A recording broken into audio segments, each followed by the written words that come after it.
Video के शुरू में ही दरख्वास्त है कि वीडियो को लाइक करें, अपने दोस्त अहबाब रिश्तेदारों में शेयर करें और चैनल को सब्सक्राइब करें। ये आपकी तरफ से हमारी फेवर है। तिबरानी शरीफ के हवाले से मजमू ज़वाइद जिल्द 8 सफ़ा 293 हज़रत अबू मूसा अशअरी रज़ियल्लाहु अन्हु से रिवायत है कि नबी मुकर्रम सल्लल्लाहु अलैहि वसल्लम ने इरशाद फरमाया, जिन लोगों के साथ कोई यतीम इनके बर्तन में खाने के लिए बैठे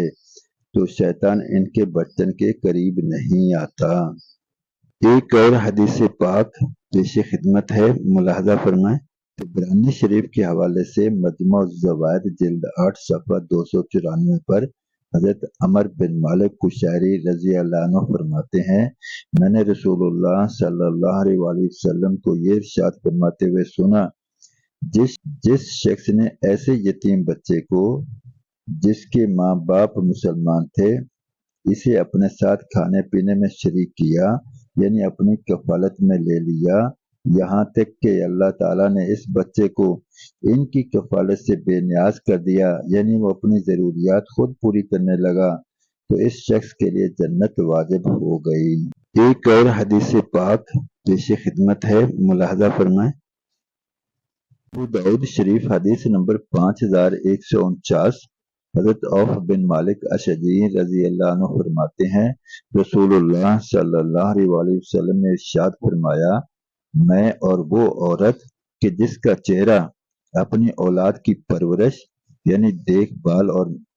मेहनत मशक्कत की वजह से स्याह पड़ गया हो, क़यामत के दिन इस तरह होंगे। हदीस के रावी हज़रत यजीद रहमतुल्लाह अलैह ने ये हदीस बयान करने के बाद शहादत की उंगली और बीच की उंगली से इशारा किया, मतलब ये कि जिस तरह ये दोनों उंगलियां एक दूसरे के करीब हैं,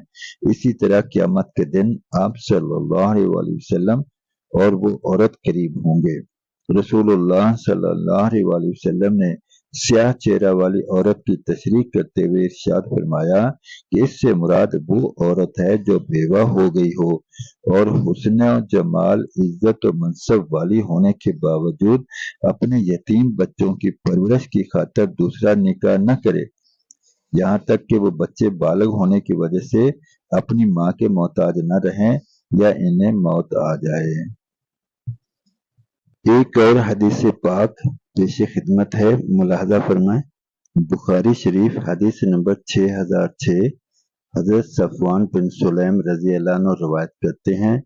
नबी मुकर्रम सल्लल्लाहु अलैहि वसल्लम ने इरशाद फरमाया, बेवा औरत और मस्कीन की ज़रूरत में दौड़ धूप करने का सवाब अल्लाह ताला जल्ला शानू के रास्ते में जिहाद करने वाले के सवाब की तरह है, या इसका सवाब इस शख्स के सवाब की तरह है जो दिन को रोजा रखता है और रात भर इबादत करता है। एक और हदीस पाक पेश खिदमत है, मुलाहजा फरमाएं। मसनद अहमद के हवाले से मजमू ज़वाइद जिल्द 8 सफ़ा 293 पर हज़रत अबू हुरैरा रज़ियल्लाहु अन्हु से रिवायत है कि एक शख्स ने रसूलुल्लाह सल्लल्लाहु अलैहि वसल्लम से अपनी सख्त दिली की शिकायत की। आप सल्लल्लाहु अलैहि वसल्लम ने इरशाद फरमाया, यतीम के सर पर हाथ फेरा करो और मिस्कीन को खाना खिलाया करो। एक और हदीस पाक पेश खिदमत है, मुलाहजा फरमाएं। बुखारी शरीफ हदीस नंबर 5304 हज़रत सहल रज़ियल्लाहु अन्हु रवायत करते हैं, रसूलुल्लाह सल्लल्लाहु अलैहि वसल्लम ने इरशाद फरमाया, मैं और यतीम की कफालत करने वाला जन्नत में इस तरह करीब होंगे। नबी मुकर्रम सल्लल्लाहु अलैहि वसल्लम ने शहादत की और बीच की उंगली से इशारा फरमाया और इन दोनों के दरमियान थोड़ी सी कुशादगी रखी। यतीम की कफालत के जितने फजाइल और जितने मनाक़िब बयान किए गए हैं, इसके बाद तो हद हो गई है कि रब ताला जल्ला शानू को कितना महबूब अमल होगा कि एक यतीम बच्चे के सर पर हाथ फेरा जाए, उससे शफकत से मोहब्बत से उससे पेश आया जाए, उसकी मुश्किलात को दूर करने की कोशिश की जाए, उसे अपनी कफालत में रखा जाए और उसकी देखभाल की जाए, उसकी अच्छी तरबियत की जाए और उसको आला तालीम दी जाए और कोशिश करके उसको अखलाक और محاسن کے اعتبار سے بھی اس کو تیار کیا جائے، اس کی تربیت کی جائے۔ اللہ تعالیٰ جل شانہ ہم سب کو اس ذمہ داری سے عہدہ برا ہونے اور اتنے بڑے انعامات کے مستحق قرار دے، آمین یا رب العالمین۔